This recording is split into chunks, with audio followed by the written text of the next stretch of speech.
જે પ્રકારે જે યુદ્ધ ચાલી રહ્યું છે ને આ યુદ્ધના વચ્ચે પેટ્રોલ અને ડીઝલની અછત છે। જો કે બીજી તરફ દેશના વડાપ્રધાન નરેન્દ્ર મોદી દ્વારા દેશવાસીઓને અપીલ કરવામાં આવી છે અને કહેવામાં આવ્યું છે કે ડીઝલ અને પેટ્રોલનો ઓછો ઉપયોગ કરવામાં આવે। પરંતુ જે પ્રકારે હાલમાં બનાસકાંઠા જિલ્લામાં સ્થાનિક સ્વરાજની ચૂંટણી પૂરી થઈ અને આજે જિલ્લા પંચાયતના પ્રમુખની વરણી થવા જઈ રહી છે અને બનાસકાંઠા જિલ્લા જે પંચાયત છે આ જિલ્લા પંચાયત ખાતે ભાજપના નેતાઓની લાઈન લાગે છે અને આ લાઈનો વચ્ચે તેમની જે ગાડીઓ છે આ ગાડીઓનો આ જે મેળાવડો છે આ મેળાવડો તમને બતાવવાનો પ્રયાસ કરીશું।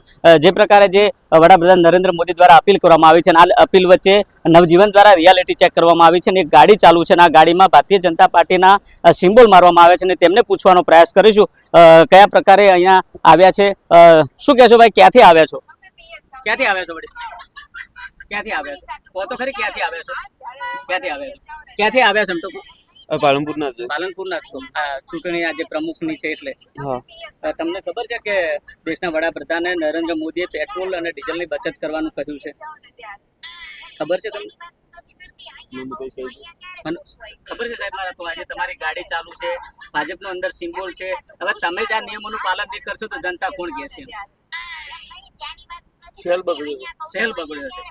આમ તમને એવું લાગે છે ખરેખર આમ પાલન કરવું જોઈએ?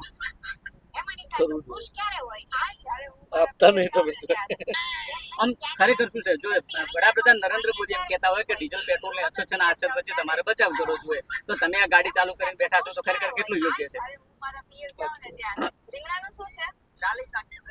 તમે જો તે પ્રકારે આ ભારતીય જનતા પાર્ટીના નેતા અને વડાપ્રધાન નરેન્દ્ર મોદી દ્વારા અપીલ કરવામાં આવી છે કે આ પેટ્રોલ અને ડીઝલનો બચાવ કરવાનો, પરંતુ અહીંયા ગંગા ઉલટી વહી રહી છે। કારણ કે આ જે નેતાઓ છે કે નેતાઓ જે નરેન્દ્ર મોદીનું જે પાલન છે આ પાલન ક્યાંક ને ક્યાંક કરવામાં ના આવતું હોય તે પ્રકારની જે ઘટના સામે આવી છે। તમે સીધા એ દ્રશ્યો જુઓ છો, આ દ્રશ્યોમાં જે ભારતીય જનતા પાર્ટીનો જે બેનર છે, જે સિમ્બોલ છે, સિમ્બોલ મારવામાં આવ્યો છે અને આ જ પ્રકારે આ જે અંદર જે નેતાઓ છે, જે કાર્યકર્તાઓ છે અંદર બેઠા છે અને ક્યાંક ને ક્યાંક આ જે ઉદ્દેશ છે આ ઉદ્દેશને ગોળીને પી જતા હોય તે પ્રકારની ઘટના સામે આવી છે। ત્યારે અહીંયા આ પાલન આ જ નેતાઓ નહીં કરે તો સામાન્ય જનતા ક્યાંથી કરશે? કારણ કે આ જનતાને ખબર નથી, જનતા અભણ છે। કારણ કે એક બાજુ દેશના વડાપ્રધાન જે ભારતીય જનતા પાર્ટીના નેતા છે ને આ જ નેતાઓને અપીલ કરે છે, પરંતુ ક્યાંક ને ક્યાંક આ નેતાઓને જે ભાજપના નેતાઓ છે નેતાઓ અપીલ ન કરતા હોય તે પ્રકારના દ્રશ્યો સામે આવ્યા છે। જોઈએ આવનાર સમયમાં પેટ્રોલ અને ડીઝલની અછત વચ્ચે જે આ જે આદેશ આપવામાં આવ્યો છે ને આ જ આદેશ વચ્ચે આ જ નેતાઓ પાલન નથી કરતા, ત્યારે જિલ્લાના જે ભાજપના નેતાઓ છે નેતાઓ દ્વારા આવા નેતાઓ પર કેવી કાર્યવાહી કરવામાં આવશે તે તો આવનારો સમય બતાવશે।